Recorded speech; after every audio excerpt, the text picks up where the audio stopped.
참미예수님, 오늘은 9월 4일 연중 제22주간 토요일입니다. 독서와 복음 말씀 봉독하도록 하겠습니다. 성부와 성자와 성령의 이름으로 아멘.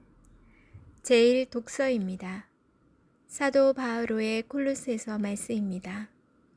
형제 여러분, 여러분은 한때 악행의 마음이 사로잡혀 하느님에게서 멀어지고 그분과 원수로 지냈습니다. 그러나 이제 하느님께서는 그리스도의 죽음을 통하여 그분의 육체로 여러분과 화해하시어 여러분이 거룩하고 흠없고 나무랄 데 없는 사람으로 당신 앞에 설 수 있게 해주셨습니다. 다만 여러분은 믿음의 기초를 두고 꿋꿋하게 견디어내며 여러분이 들은 복음의 희망을 저버리지 말아야 합니다. 그 복음은 하늘 아래 모든 피조물에게 선포되었고 나 바오로는 그 복음의 일꾼이 되었습니다. 주님의 말씀입니다. 하느님 감사합니다. 복음 말씀입니다. 루카가 전한 거룩한 복음입니다. 예수님께서 안식일에 밀밭 사이를 가로질러 가시게 되었다. 그런데 그분의 제자들이 밀 이삭을 뜯어 손으로 비벼 먹었다. 바리사이 몇 사람이 말하였다. 당신들은 어째서 안식일에 해서는 안 되는 일을 하오? 그러자 예수님께서 그들에게 대답하셨다. 다윗과 그 일행이 배가 고팠을 때 다윗이 한 일을 읽어본 적이 없느냐? 그가 하느님의 집에 들어가 사제가 아니면 아무도 먹어서는 안 되는 제사빵을 집어서 먹고 자기 일행에게도 주지 않았느냐? 이어서 그들에게 말씀하셨다. 사람의 아들은 안식일의 주인이다. 주님의 말씀입니다. 그리스도님 찬미합니다. 잠시 묵상하겠습니다. 바오로 사도는 율법을 엄격히 지키는 바리사의 가운데 한 사람이었습니다. 그러나 다마스쿠스 사건을 체험한 뒤 그는 자신이 받은 모든 종교적 특권과 윤리적 노력이 하찮다고 말합니다. 바오로 사도는 예수 그리스도를 만남으로써 율법이 아니라 믿음으로 사는 사람으로 바뀌었습니다. 바오로 사도는 율법이 다만 옛것이기에 버린 것이 아닙니다. 바리사이들과 율법학자들은 하느님의 계명과 율법을 자신들의 위선으로 왜곡하여 하느님께 가는 구원의 길을 막았고 그들의 행동은 육적인 것에 대한 신뢰, 물질적인 것에 대한 믿음에서 나왔으므로 하느님 계명의 본질적인 의미와 전혀 상관이 없었기 때문입니다. 바오로 사도는 오직 예수 그리스도의 계시를 통하여 받은 것이기에 복음을 전하고 하느님께서 주시는 총을 통하여 전혀 다른 삶을 살게 되었음을 고백합니다. 오늘 복음에서 바리사이들은 안식일 법을 어겼다며 예수님과 제자들을 비난합니다. 제자들이 밀 이삭을 뜯어 손으로 비벼 먹는 것이 율법을 어기는 행동이기 때문입니다. 예수님께서 말씀하십니다. 사람의 아들은 안식일의 주인이다. 하느님께서 바라시는 것은 참된 마음에서 나오는 것입니다. 안식일법도 중요하고 그 정신도 매우 중요합니다. 그러나 더욱 중요한 것은 하느님께서 손수 만드신 우리입니다. 하느님의 아드님께서 몸소 오시어 구원하시고자 한 대상인 바로 우리 사람인 것입니다. 혹시 사람보다 일을, 돈을, 명예를, 그리고 또 다른 세상의 어떤 것을 주인으로 섬기고 있지는 않나요? 그리스도인인 우리는 곧 사라져버릴 것에 믿음을 두지 말고 영원하신 하느님, 그리고 그분께서 만드신 우리 주변의 사람들과 사랑을 나누며 살아야 합니다. 아멘. 성부와 성자와 성령의 이름으로 아멘. 오늘 복음을 묵상하면서 예전에 일이 떠오르더라고요. 이제 잊혀졌겠지, 용서됐겠지 했는데 그 일이 떠오르면서 다시 화가 나는 걸 느꼈어요.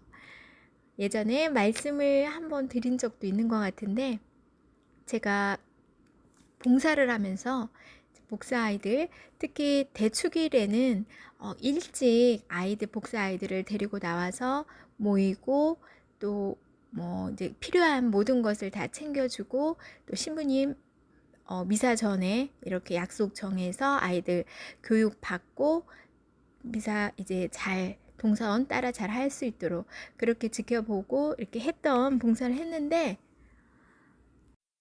어떤 대축일이었는지 잘 기억은 나지 않아요.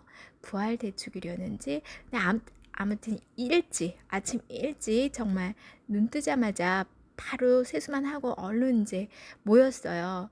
그래서 이제 아이들 이렇게 통솔하고 그러면서 아침을 안 먹었겠죠? 그리고 대축일 미사는 굉장히 늦게 끝나잖아요.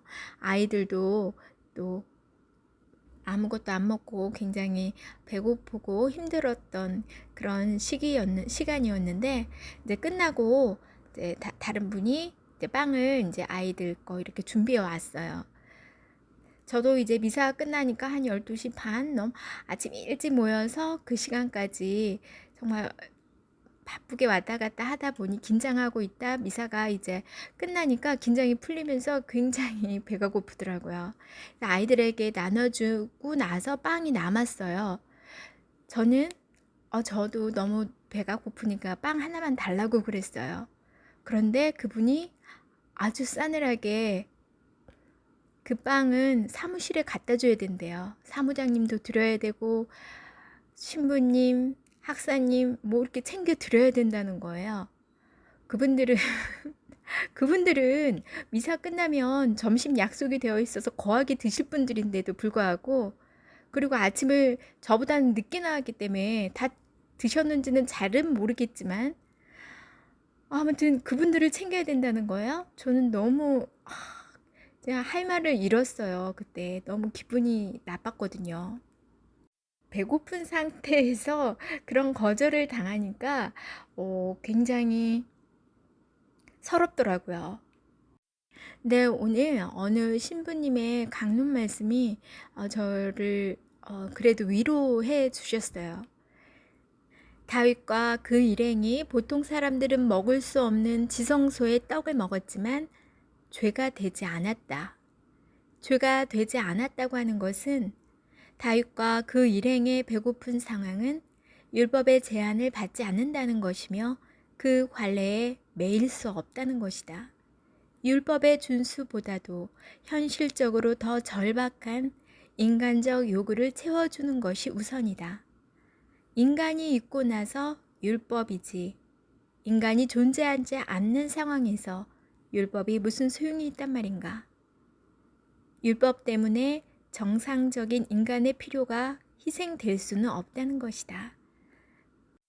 율법 그 자체를 지킴으로써 자신의 의무를 다했다고 하기보다 그 율법에 담겨 있는 근본 정신을 잘 깨달아야 할 것이다. 그 율법의 근본 정신은 우선 인간을 위한 사랑이 담겨 있음을 잊지 말아야 한다 라고 말씀을 하셨어요. 저는 내가 뭘 잘못했나? 내가 빵을 요구하는 게 너무 욕심쟁이처럼 보였나? 그 순간 그런 생각도 들었거든요. 그런데 지금 되짚어 보니 그분은 굉장히 율법주의자, 바리사이 같은 생각으로 신앙생활을 했던 분 같아요. 굉장히 남의 눈을 의식을 하셨고, 그래서 다른 사람의 눈을 다른 사람이 받는 평가를 굉장히 중요했고, 다 성실하고 봉사 잘한다고 사람들에게 아마 인정을 받고 그랬을 거예요. 그런데 제가 느낀 그분은 그저 율법학자였어요. 바리사이. 신부님께서 말씀하셨듯이 율법 위에, 자, 신부님이나 다른 분들을 챙겨줘야 하겠지만 너무 일찍 와서 고생해 배고프다는 그 사람에게 빵을 주는 게 먼저 아닐까 싶습니다.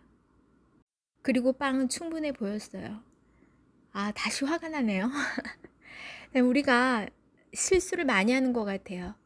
율법 위에 사랑이 있어야 함을 우리는 잊지 말아야겠습니다.